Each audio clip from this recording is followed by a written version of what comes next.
Boa noite, sejam todos muito bem-vindos ao Encontro da Meuc Chapecó. Eu me chamo Jéssica e quero fazer um questionamento para você. Quem aí já passou por alguma tempestade? Quem aí já por muitas vezes perdeu a fé, achou que Deus tinha te abandonado? Eu já fiz isso. Eu já fiquei muito triste, já me senti sozinha e abandonada. E é nesse momento que Deus vem com a sua mão direita vitoriosa e nos puxa para cima, nos dá forças, nos devolve a nossa fé. Quando acontece uma tempestade avassaladora, é que você não pode perder a fé. É quando você não pode desistir de Deus, porque Deus nunca desiste de você. Quando as coisas estão fáceis, quando as coisas estão boas, é fácil manter a fé, tá tudo dando certo. Mas é quando a coisa está mais difícil, quando a tempestade é aquela tempestade mais difícil, aquela que te apavora, é a que você não pode perder a fé. Tem uma passagem em Isaías 41, versículo 10, que diz o seguinte: Por isso não temas, pois estou com você. Não tenha medo, pois sou o teu Deus. Eu o fortalecerei e o guardarei e o segurarei com minha mão direita vitoriosa. Essa passagem acalenta o meu coração sempre quando eu tenho alguma dificuldade e espero que possa acalentar o coração de vocês também. Um bom encontro a todos vocês.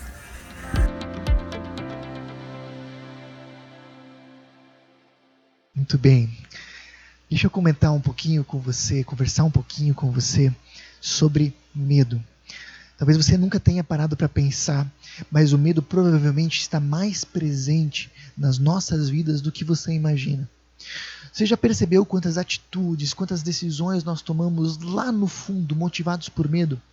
Quantas decisões nós tomamos motivados pelo medo, por exemplo, de não sermos amados, pelo medo de ficarmos sozinhos, pelo medo de fracassarmos, pelo medo do que pode acontecer com as pessoas que nós amamos, ou até mesmo pelo medo do que as pessoas vão dizer. O medo está muito mais presente na nossa vida e o que mais nos preocupa é que o medo pode trazer mais prejuízos do que nós imaginamos. O medo pode danificar seriamente relacionamentos, seja conjugal, com os filhos, aliás, como nós falamos na semana passada, mesmo as amizades, pode machucar muito o nosso relacionamento com Deus e pode prejudicar seriamente também nossos projetos de vida. O medo traz grandes prejuízos. Não é à toa que nós encontramos a frase não tenha medo nada mais nada menos do que 365 vezes na Bíblia. Ou seja, existe na Bíblia uma frase não tenha medo exatamente para cada dia do ano. Sabe por quê? Porque realmente Deus leva muito a sério os nossos medos e sabe o quanto eles podem nos prejudicar. E Deus quer nos ajudar com isso. Por isso, lidar com os nossos medos é um assunto muito dentro da espiritualidade cristã. Mas uma coisa que eu tenho aprendido é que falar de medos de maneira geral não ajuda muito. Para a gente aprender a lidar com eles, nós precisamos falar de medos bem específicos. Já começamos essa caminhada na semana passada, falando sobre o medo do que pode acontecer com aqueles que nós amamos. Se você não pôde estar com a gente na semana passada, eu recomendo fortemente que você assista a mensagem de semana passada. Ela permanece disponível nos nossos canais do Facebook, Instagram e YouTube e ela é muito importante. Mas hoje nós vamos falar sobre o medo de grandes desafios. Você já parou para perceber como grandes desafios normalmente trazem medo? Antes, por exemplo, de casar e assumir um compromisso com alguém para o resto da vida, normalmente nós sentimos medo. Antes de termos filhos, sentimos medo. Antes de um grande desafio, de um novo negócio, de uma promoção na carreira, de um novo curso, nós sentimos medo. Muitas vezes até antes de assumir um compromisso de vida com Deus, de realmente viver e levar a sério a nossa vida cristã, nós sentimos medo. E não é à toa, grandes desafios trazem medo porque, eles são desconhecidos, a gente não sabe muito bem aonde a gente está indo. Nós não sabemos se nós somos capazes, se nós vamos dar conta realmente do recado. E além disso, envolve mudanças. Se tem uma coisa que normalmente nós não gostamos é mudanças. Por exemplo, se um chefe chegar na sua empresa de manhã cedo e dizer nós vamos ter uma reunião no final do dia porque haverão mudanças na empresa, certamente todos os funcionários vão ter dor de barriga o dia inteiro, porque nós normalmente não gostamos de mudança. Então é natural que grandes desafios nos tragam medo, porém se nós cedermos a esse medo e deixarmos que ele tenha a última palavra, nós fatalmente deixaremos de fazer coisas muito importantes como essas que eu falei há pouco.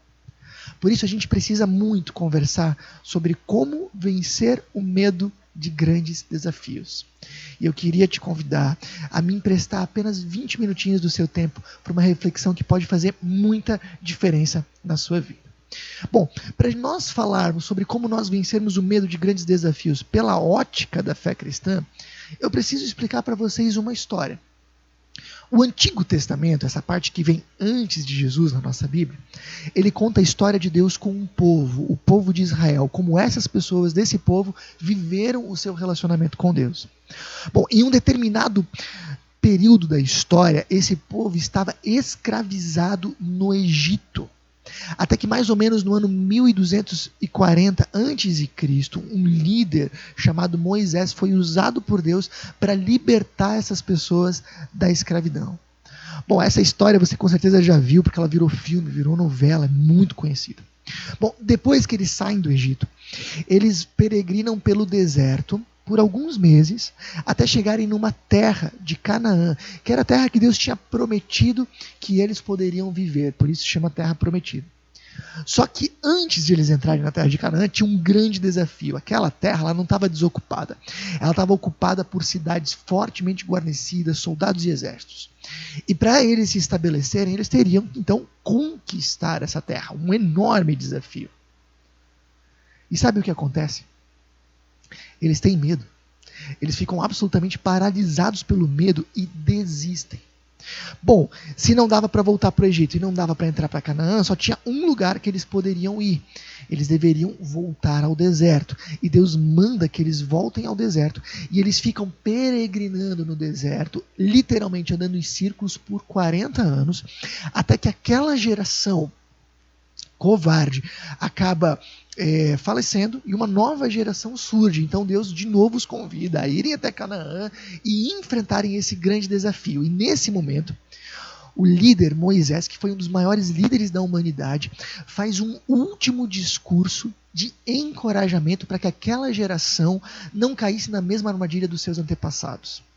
Esse discurso está registrado em Deuteronômio e nós vamos ler uma parte dele, tá bom? Acompanha comigo, Deuteronômio 1, 21 a 23. Diz assim, ó: Vejam, o Senhor, seu Deus, colocou a terra diante de vocês. Vão e tomem posse dela, conforme o Senhor, o Deus de seus antepassados, lhes prometeu. Não tenham medo, nem desanimem. Então, todos vocês vieram e me disseram: primeiro, enviemos espiões para que façam o reconhecimento da terra para nós. Eles recomendarão o melhor caminho e indicarão em quais cidades devemos entrar. A ideia me pareceu boa, por isso escolhi 12 espiões, um de cada tribo. Contudo, vocês se rebelaram contra a ordem do Senhor, seu Deus, e se recusaram a entrar. Bom, pessoal, primeira coisa que eu preciso refletir com vocês aqui é que quando a Bíblia fala não tenha medo, ela não está se referindo ao medo que nos torna cautelosos e nos faz pensar. Você percebe, quando eles chegam diante desse grande desafio, eles têm primeiro a ideia de serem um pouco mais cautelosos e pensarem melhor na estratégia. Por isso, eles selecionam 12 espias que iriam ir naquela terra e isso ajudaria eles a formar a melhor estratégia. E Moisés disse: a ideia me pareceu boa, não tem problema nenhum. Porém, depois eles literalmente se recusaram a ir. Aí entrou o medo que os fez paralisar. E aqui teve um grande problema. Então perceba, a Bíblia não tem absolutamente nada contra o medo que nos faz refletir. Ela tem absolutamente tudo contra o medo que nos faz desistir. Ela não tem nada contra o medo que nos faz pensar, planejar. Mas ela tem tudo contra o medo que nos faz parar. Essa é a questão. Mas ok, percebe que então eles decidiram não entrar. Mas qual foi o critério de decisão deles? Não foi a vontade de Deus, porque tinha uma ordem clara para eles. O critério último de decisão que fez com que eles não entrassem foi o medo. Perceba aqui, a fé cristã, ela ensina que Deus é alguém que nos ama, participa da nossa vida e que tem uma vontade para cada um de nós, e uma vontade que é boa, perfeita, agradável, que não poderia ser melhor. Isso, a fé cristã, ela nos ensina. Mas se Deus tem uma vontade tão boa para mim, por que às vezes nós não a seguimos? Ou porque nós não a conhecemos, isso acontece muito, tem muita gente que diz, não, eu quero viver com Deus, quero seguir a Deus, mas não se empenha minimamente em conhecer a vontade dele. Bom, fatalmente não vai seguir essa vontade, porque não a conhece. Mas não era o caso aqui, eles conheciam, eles sabiam o que Deus queria deles. Mas então por que eles não seguem? Porque eles tiveram medo. Talvez o pensamento que está por detrás do medo deles aqui no texto é algo do tipo, bom, Deus deve entender alguma coisa de criação, Deus até pode entender sobre manter esse mundo, sobre as estações, mas quando o assunto é guerra, é combate, é tomada de terra, isso Deus não entende nada, isso é com a gente, Deus não sabe exatamente o que é melhor para nós, eu sei. E eles desistem. Talvez é a mesma coisa que a gente pode pensar hoje, quando a gente diz assim, bom, Deus até deve entender alguma coisa de pecado, de salvação, de certo e de errado, de ética, mas no assunto criação de filhos, no assunto casamento, no assunto trabalho, negócios, bom, isso Deus não entende nada. E aí nós erramos. Deus tem uma boa vontade, perfeita, que é com certeza o melhor para nós, que abrange todas as áreas da nossa vida, seja a nossa vida familiar, seja a nossa vida no trabalho, todas as áreas da nossa vida. E quando nós não a seguimos, seja por não conhecer ou por medo, nós temos consequências desastrosas. No caso deles, significou 40 anos no deserto. No nosso caso, pode significar divórcio, pode significar separação entre pais e filhos, pode significar seríssimos problemas na nossa vida financeira, no nosso trabalho, etc. e tal. Eu mesmo já vi muitas e muitas consequências dessas acontecendo na vida das pessoas. Bom, mas fato é que eles tomaram uma atitude baseada no medo, que foi contra a vontade de Deus. Mas o que é interessante é que a Bíblia aqui, ela esmiuça um pouquinho mais, ela nos fala o que levou eles a fazerem isso. Acompanha comigo aqui, Deuteronômio 1, 27 a 28. Queixaram-se dentro de suas tendas e disseram, com certeza o Senhor nos odeia. Por isso nos trouxe do Egito, a fim de nos entregar nas mãos dos amorreus para sermos exterminados. Para onde podemos ir? Nossos irmãos nos desanimaram quando disseram, os habitantes da terra são mais altos e poderosos que nós, e suas cidades são grandes, com muros que sobem até o céu. Vimos até os descendentes de Enaque, que eram pessoas daquela época de alta estatura, que eram ótimos guerreiros. Eu lhes disse, não entrem em pânico, nem tenham medo deles. O Senhor, seu Deus, irá adiante de vocês. Ele lutará em seu favor, conforme tudo o que vocês viram fazer no Egito. Vamos fazer uma pausa aqui. Percebe aqui o que está acontecendo? Eles tinham dois relatos, duas vozes que estavam indo absolutamente paralelas. Uma delas, de alguns daqueles espias que tinham ido lá ver a terra, que disseram, pessoal, não vai dar certo, as muralhas são altas até o céu. Percebe o que é a visão distorcida pelo medo? Eles têm guerreiros muito fortes, são gigantes, não tem como. E outra era a voz do Moisés, líder deles, que era porta-voz de Deus, que diziam, vão, não tenham medo, Deus é com vocês. E o que levou eles a fazerem aquela atitude ruim foi que eles ouviram a voz errada.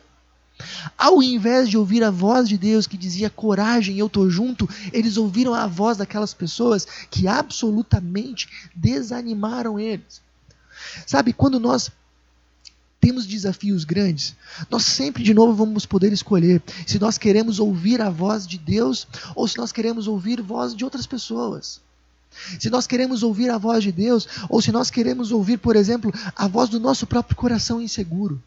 Se a gente quer ouvir a voz de Deus ou se a gente quer ouvir a voz da nossa baixa autoestima, da nossa urgência de nos sentirmos amados. E se a gente pode ver algo aqui, é que ouvir as vozes erradas nos leva às atitudes erradas. Então, o que nós deveríamos fazer é, em meio a todas essas vozes que às vezes permeiam o nosso coração, tentar ouvir qual é a voz de Deus para a nossa vida, qual é a orientação dele para o nosso coração e para aquela situação. Bom, além de eles ouvirem as vozes erradas, eles também ouviram as vozes erradas nos lugares errados. E eu quero que você perceba isso. A Bíblia faz questão de dizer que as vozes que levaram eles à má decisão foram disseminadas nas tendas. Entenda, a Bíblia está dizendo que as vozes erradas foram disseminadas também nos lugares errados. E aqui talvez tenha um bom critério para nós. Perceba o seguinte, eu consigo imaginar que Moisés, o líder que era, ele reúne aquele povo, reúne seus principais líderes, fala sobre a vontade de Deus, fala sobre os planos que Deus tinha, fala sobre a terra prometida. Talvez aquele pessoal até saiu de lá empolgado. Mas de repente, imagina aqui comigo, que uma daquelas pessoas disse, viu, passa lá na minha tenda, que era a casa deles na época que eles moravam no deserto, que eu queria conversar com você. E aí a camarada vai lá na tenda e diz, cara, esse negócio de ir até lá, isso vai dar errado, eu acho que Deus não está nem aí para nós, eu acho que nós vamos acabar perecendo nessa história. E ali começa a vir a desconfiança.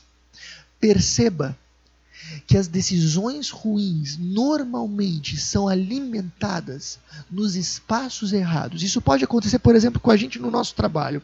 De repente, o dono da empresa faz uma reunião com seus funcionários, gerentes, supervisores, falando sobre as estratégias, sobre as ideias. O pessoal até sai empolgado, de repente ele até abre para perguntas. Algumas perguntas são feitas, são respondidas e dá tudo certo.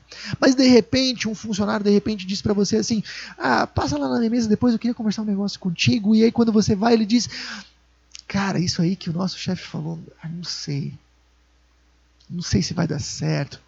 Ali começa a minar a desconfiança. Isso pode acontecer, por exemplo, na reunião de escola, com professores, alunos, diretores, e você como pai lá, discutindo o retorno às aulas, online, híbrido, eu não sei. E aí, de repente, todo mundo sai empolgado, abre para perguntas, as perguntas são respondidas, e aí depois alguém chama para você, vem aqui, eu queria conversar contigo. Cara, eu acho que isso não vai dar certo. Entenda o seguinte, se esses comentários realmente fossem para construir, eles teriam sido feitos na frente de todos, inclusive dos líderes que estavam construindo a ideia. Se esses comentários tivessem a ideia de construir, eles teriam sido feitos na hora certa. Comentários que são feitos na tenda não têm a ideia de realmente construir, têm a ideia de desencorajar, de desanimar. Para nós construirmos ideias boas, nós temos que aprender a usar os ambientes certos. O ambiente certo de discutir o casamento, a vida familiar, é na presença do cônjuge, não no bar, não no salão de beleza. A ideia certa de construir uma conversa sobre o trabalho é junto com os seus líderes responsáveis. A ideia certa de construir uma conversa numa comunidade cristã, e acredite, comunidades cristãs sofrem muito também com conversas de tenda. O lugar certo é na presença das pessoas que estão sendo afetadas ou dos líderes que são capacitados para isso. Tudo o que nós podemos construir numa conversa de tenda é algo que vai nos desencorajar e desestimular. Conversas boas, decisões boas são construídas nos ambientes corretos. Mas muito bem, deixa eu ainda comentar um pouquinho mais. Eles tomaram atitudes baseadas no medo porque ouviram as vozes erradas nos lugares errados. Mas existe algo ainda que estava por detrás disso. Desconfiança de Deus. Vocês perceberam o que eles falaram? Ali nas tendas eles falaram, Deus deve nos odiar, por isso Ele nos trouxe até aqui para que a gente pereça. Ou seja, tudo isso teve uma raiz, a desconfiança de Deus. Você sabe que a Bíblia ela ensina, a espiritualidade cristã ensina, que os nossos primeiros pais, em algum momento da história, romperam o seu relacionamento com Deus. Esse rompimento de relação nós chamamos de pecado. E o pecado tem inúmeras consequências na nossa vida. Uma delas é que troca a nossa referência de segurança. Antes do pecado, a referência de segurança do ser humano era Deus. Mas a partir do pecado, dessa quebra de relação com Deus, não tem mais como a gente fazer dele a nossa referência de segurança. Então a gente começa a fazer do nosso ambiente a nossa referência de segurança. Então, se o meu trabalho está indo bem, eu me sinto seguro. Se eu tenho dinheiro guardado na poupança, eu me sinto seguro. Se o meu trabalho está com faturamento, se o meu negócio está com faturamento normal, eu me sinto seguro. Se a minha família está bem, eu me sinto seguro. Agora, se as coisas estão ruins, eu me sinto inseguro. E é exatamente isso que está na raiz do problema. Eles desconfiam de Deus. O parâmetro de segurança deles é o ambiente. Você imagina como eles se sentem agora, entrando num lugar onde o ambiente é desfavorável. Eles se sentem inseguros.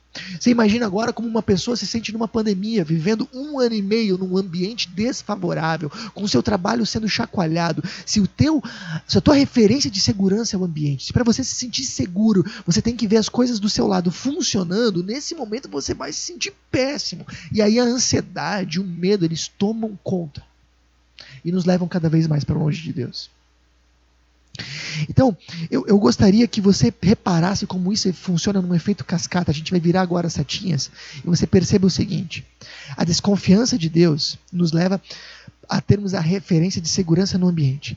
Isso nos leva a ouvir as vozes erradas nos lugares errados. Isso nos leva a atitudes baseadas no medo que acabam indo contra a vontade de Deus. Mas perceba como esse texto continua agora em Deuteronômio. Também viram como o Senhor, seu Deus, cuidou de vocês ao longo do caminho, enquanto viajavam pelo deserto, como um pai cuida de seu filho. Agora ele os trouxe a esse lugar. Você percebe o que está acontecendo aqui? Aquela geração que chega, a segunda geração, ela tem uma vantagem em relação à primeira que estava lá 40 anos antes. Eles viveram 40 anos no deserto. O que significa isso? Que eles viveram 40 anos num ambiente hostil, num ambiente perigoso. Eles passaram 40 anos num lugar onde não podia se plantar nem colher, mas não lhes faltou nada. Por quê? Porque Deus cuidava deles. Na verdade, o deserto traz uma grande lição para aquela população. O ambiente não é a referência de segurança, porque o ambiente pode ser perigoso e por muito tempo, mas mesmo assim nós estarmos bem. Por quê? Porque Deus cuida de nós. O deserto, ele nos faz esse convite de nós mudarmos a nossa referência de segurança do ambiente para Deus. E entendermos que apesar do ambiente ser ruim, nós podemos confiar em Deus e nos sentirmos seguros. E isso é algo muito precioso. E assim como uma criança, ali o texto fala como um pai cuida de seu filho, assim como uma criança, tudo o que ela precisa para estar bem é que o seu pai esteja ali. Assim também, tudo o que nós precisamos para estarmos bem é confiarmos que Deus está junto de nós. Então, essa geração que viveu no deserto, ela pode ter uma grande lição. Mas e nós? Jorge, a gente nunca viveu num deserto. Mas eu digo para vocês que essa pandemia, para muitos de nós, tem se tornado um deserto. A gente tem vivido 1 ano e meio num ambiente hostil, num ambiente perigoso, num ambiente que ameaça a nossa vida e a nossa carreira constantemente. Mas mesmo assim não nos faltou nada. Por quê? Porque Deus cuida de nós.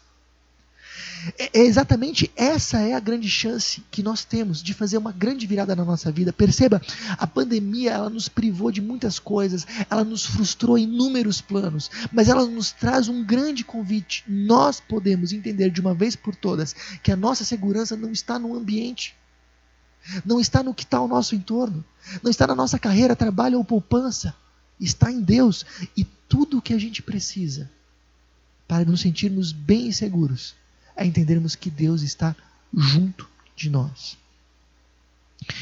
Então, essa geração, ela leva em consideração o ambiente, lógico, mas ela faz de Deus a sua referência. Mas nós, hoje, que estamos há mais de um milênio, mais de alguns milênios longe deles, temos uma vantagem a mais ainda.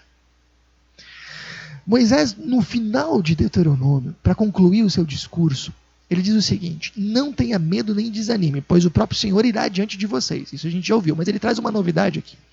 Ele estará com vocês, não os deixará nem os abandonará.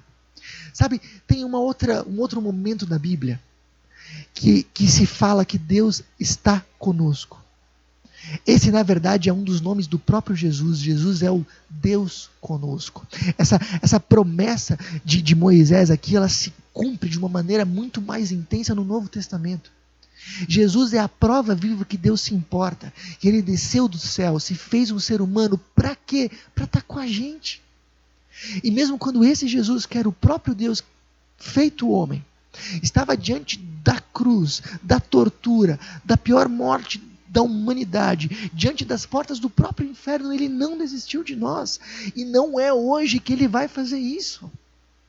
Se Ele não desistiu de nós diante da pior morte da história da humanidade, Ele não vai fazer isso agora. Por isso, esse Jesus, ele mostra que realmente Deus é conosco. E não só isso, esse Jesus, ele ressuscita depois. E antes de subir aos céus, a última frase que ele diz para os seus discípulos é: e eu estarei com vocês até a consumação dos séculos. Por isso que Moisés diz que esse Deus não nos deixará e nem nos abandonará, é a mais pura verdade. E hoje, nós que vivemos à luz do Novo Testamento e conhecemos a Jesus, podemos ver o quanto isso é real. A gente não tem só a grande lição do deserto, nós temos a grande lição da cruz, que nos diz que esse Deus nunca vai nos abandonar.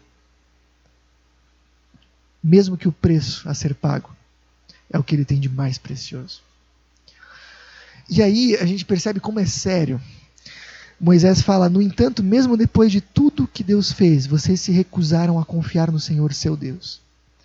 Se eles tinham tantos motivos para aprender a confiar em Deus e não o fizeram, e Moisés de alguma forma agora cobra isso deles, imagina nós que temos ainda muito mais motivos para confiar em Deus. Sabe, eu fico imaginando se nós chegarmos um dia no céu e Deus dizendo para nós: o que mais eu podia ter feito para você ter confiado em mim? Eu dei meu único filho, eu cuidei de você cada momento da sua vida. O que mais eu podia ter feito para que você realmente aprendesse a confiar em mim? Nesse momento a gente não tem o que falar. Deus fez todo o necessário.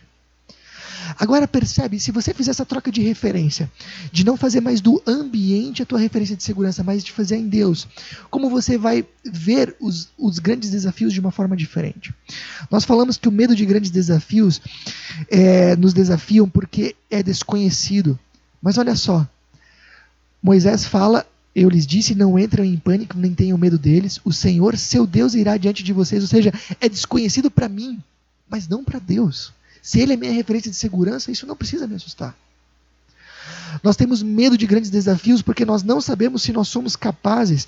Mas ali ele fala: Ele lutará em seu favor. Ou seja, talvez eu não dou conta, mas Deus está junto, Ele vai agir em meu favor. Nós temos medo de grandes desafios porque nós temos medo de mudar, mas olha só, Ele lutará em seu favor conforme tudo o que vocês ouviram fazer no Egito. Ou seja, as coisas podem mudar, a vida pode mudar, mas Deus não muda. É aquele mesmo Deus que cuidou de mim em tantas vezes, é o mesmo Deus que vai estar do meu lado. Isso me faz ver grandes desafios de uma forma completamente nova. E assim como uma coisa levava a outra, quando a gente muda a raiz, toda a cadeia se transforma. Se eu confio em Deus e faço dele realmente a minha referência de segurança, eu passo a ouvir a sua voz. Diante de todas as vozes que aparecem no meu coração, quando algo está na minha frente, eu tento silenciar qualquer voz que eu sei que não é a voz de Deus. Eu tento, no meio disso tudo, procurar a voz de Deus que me orienta. E quando eu encontro essa voz, eu sigo ela.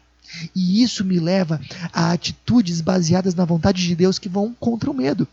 Percebe aqui, antes a gente tinha atitudes baseadas no medo que iam contra a vontade de Deus. A gente tem exatamente o contrário, atitudes baseadas na vontade de Deus que vão contra o medo. Ou seja, o critério último que nos leva a decidir, que nos leva às atitudes, é a vontade de Deus. Sabe, eu vou dizer uma coisa para vocês. Muitas vezes eu tenho medo. Nessa pandemia eu tive muito medo. Medo de repente ter um problema sério de saúde, de desamparar as pessoas que dependem de mim. Medo de como vai acontecer o projeto da comunidade da Melk aqui de Chapecó. Muitos medos. Medo do que pode acontecer, por exemplo, com os meus pais, com a minha família, com o meu irmão, com a família da minha esposa. Mas sabe o que eu tento fazer a partir disso que a gente acabou de ver? Se Deus é minha referência de segurança, o meu critério último de decisão não é o medo, mas é a sua vontade. E se eu estou plenamente convencido de que algo vai ao entorno da vontade de Deus, eu sigo em frente, independente do medo que eu tenho no meu coração. Por isso, a pergunta fundamental que a gente tem que fazer diante de grandes desafios não é vai dar certo ou não vai dar certo, é Deus está junto ou não está junto? Se Deus está junto, siga em frente. Bom, eu queria te convidar para nesse momento você avaliar algumas coisas aqui comigo. Qual é e qual será a minha referência de segurança? Avalie isso. Você vai fazer de Deus a sua referência de segurança?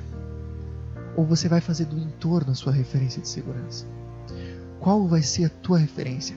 Você vai se sentir seguro só quando você olhar para o teu entorno e dizer está tudo dando certo, então eu estou bem? Ou você vai se sentir seguro quando unicamente você olhar para Deus e dizer Deus está junto, então eu estou bem, apesar do meu ambiente ser desfavorável?